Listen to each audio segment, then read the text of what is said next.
Let's sing and swing.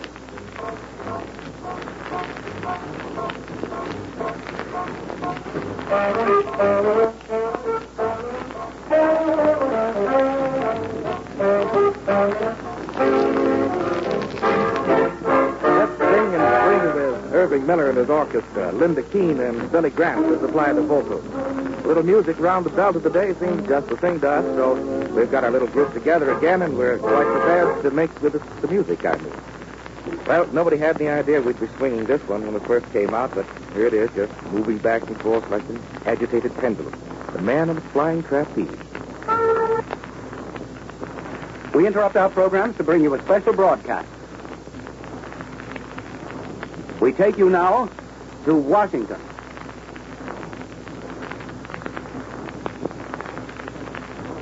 From the Senate Radio Gallery, we speak to you again. Just a few moments ago, the National Broadcasting Company presented, just a few feet away from this microphone position, an eyewitness account by Bocage, our noted NBC News commentator stationed here in Washington, of the actual vote taking place in the Senate chamber. Bocage told you about the individual senators, how they were voting, how they looked. Just exactly what his impressions were of these men who represent the people of the United States here in this solemn chamber of the Senate in the United States Capitol. Just a few steps away from where we're broadcasting right now, Bocage has collected a number of other interesting facts and figures concerning the vote. I see that he has the long tally sheet in his hand, in which there were 82 ayes, no nays. And so I'm going to call upon him now to tell you something about the very interesting sheet that he has there, those who did vote, those who were absent, those whose vote was not recorded. So, here is Bocage. Bocage talking again. I have in my hand this historic tally sheet that I imagine will be free with a total vote of 82 below. There are certain blanks, members who were absent. But in every single case, either Senator Hill or Senator McNary on the Republican side explained the reason for the absence and indicated the sentiment of the absentees. In other words, it was a unanimous vote, all except the case of Senator Wheeler, who is out of town, I believe, and was unable to get here. And in his case, no explanation was given, so we do not know whether the America's leading non-interventionist would have felt differently in this case and cast his vote for war. We know that he was interviewed shortly after the attack on Japan, and at that time he said, "We must see it through." That might indicate that he felt that it was proper and logical for him, in spite of the opposition that he has carried on against war and most of the defense measures, that it was logical now at least to declare war in the constitutional way. Even Senator Bone, who is ill as a result of an headlong accident some time ago, is in the hospital here. He's been always a very ardent non-interventionist, perhaps not a pacifist, but a man exceedingly against militaristic measures, jingoism in every way. But he had word, too, that under these circumstances he would have voted with the rest had he been able to be here. Senator Capper, too, was away. There was also Senator Thomas of Idaho and Senator Wagner, right down to the end, with the last vacancy, Senator Wheeler himself. Now the Senate is passing the various routine measures that are made necessary by the declaration of war. They are now passing a bill putting all radio operators on ships under the Navy. Well, I'm not on ship yet, but that's all for the moment. Thanks very much. To continue NBC's coverage of this historic event, we return you now to the House side of the Capitol building. Carlton Smith speaking again. The House of Representatives is voting on the resolution. It's House Resolution 254. They are now into the S's in the alphabet, and thus far there has been but one dissenting vote. Representative Jeanette Rankin, who voted against war in 1917, has just voted no. The only one of the entire House of Representatives who have thus far made known their position on the resolution to vote no. All of the others have said aye. Here is the resolution on which the House is now voting.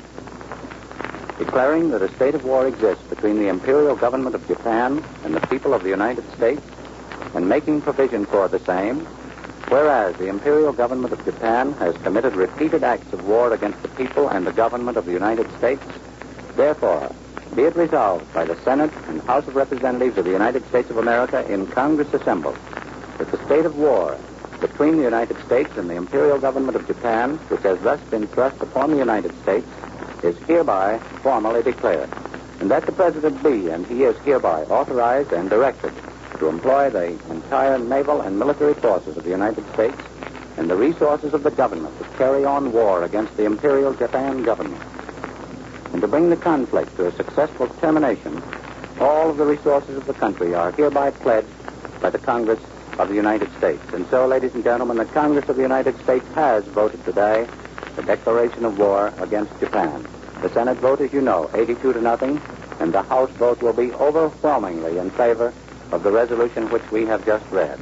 The House is nearing the end of its vote, but thus far, perhaps only 10 to 12 members have failed to answer their names.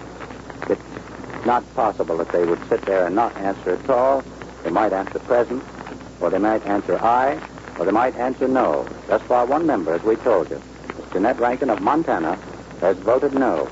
All of the other members of the House who have answered to their names in the roll call have voted aye. And now, once again, for a few moments, to the Senate side of the Capitol.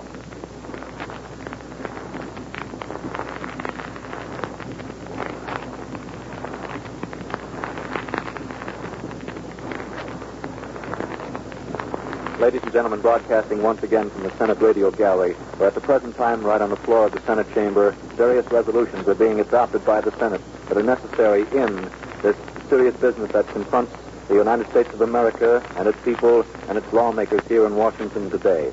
Blockage, our noted commentators in the gallery of the Senate chamber at the present time, gathering up more very interesting bits of information concerning the latest facts and just exactly what the Senate is doing. A few moments ago, you heard Blockage's comments on the vote of 82-0.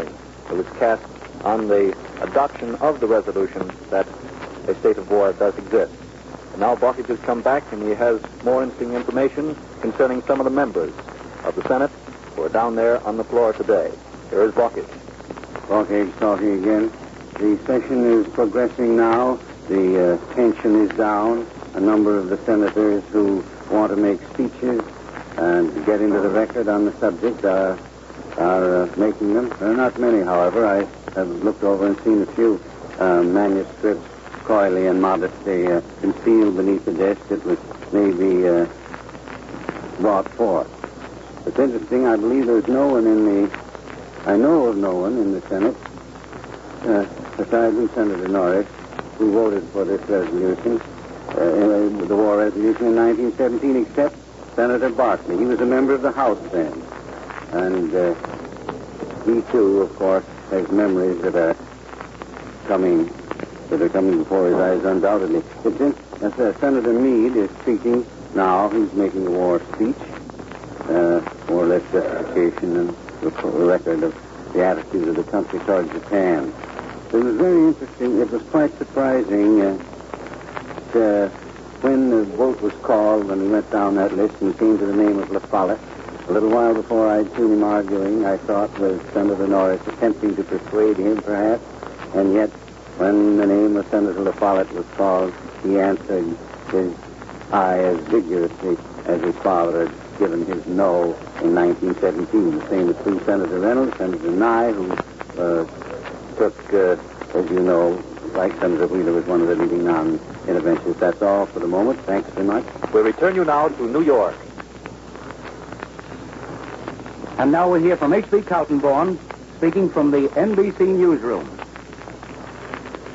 Good afternoon, everybody. It's strange how history repeats itself. That same little woman who, on the occasion of the First World War, faltered in her seat at the House when the fatal roll call came, she, who had always believed in pacifism, always opposed war, she broke down and wept as she whispered the word no. But at that time, there were 53 others who voted with her. This time, she was almost alone, for the Senate had voted unanimously, and as the roll call swept down the line, through the letters of the alphabet until it came to R, there had been no single no, but each member voiced a thundering aye as his name was called. And then, this same little woman, older now, but still completely devoted to her pacifism, utterly ignoring the facts of a situation in which we are not declaring war, but in which we are merely stating that we are willing to fight when we are attacked. But even so, in her endeavor to be consistent once again and once more with faltering voice, she voted no, and by so doing, perhaps only emphasized the unanimity with which House and Senate are approving the course taken by the President of the United States in devoting all we have and all we are to the defeat of Japan. One by one, the countries of the North American continent have declared that they stand at the side of the United States, that they, too, are ready to join forces with us for the defeat of Japan. And you may say, it's of little account whether Haiti or Honduras vote no, but it is. They do count. We now return to Washington. Here in our studios in Washington is NBC commentator Earl Godwin. Earl Godwin has to say that this thing that's happened up on Capitol Hill this afternoon is the fastest thing ever in American history. It certainly galloped this thing through. The fact that Jeanette Rankin would just as soon see the Japanese sweep over the country and kill everybody in their sleep hasn't...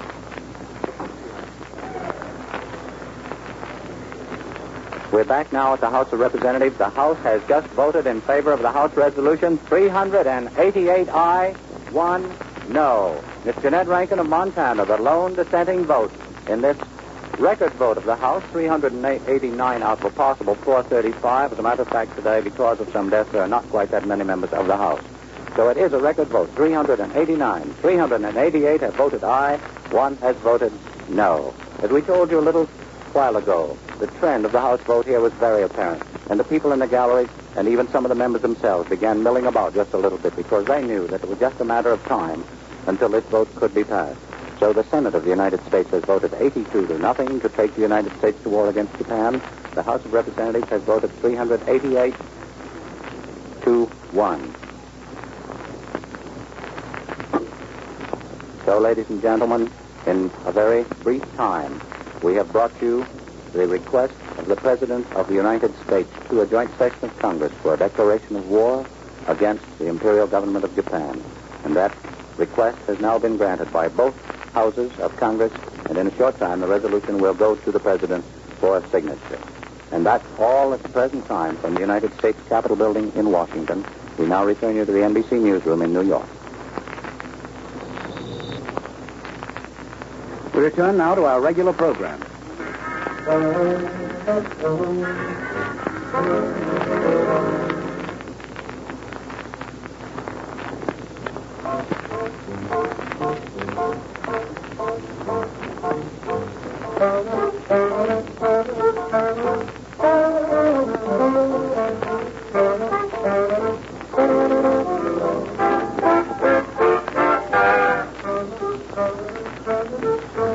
You've been listening to Let's Sing and Swing with Irving Miller and his orchestra. The vocals by Linda Keene and Billy Grant.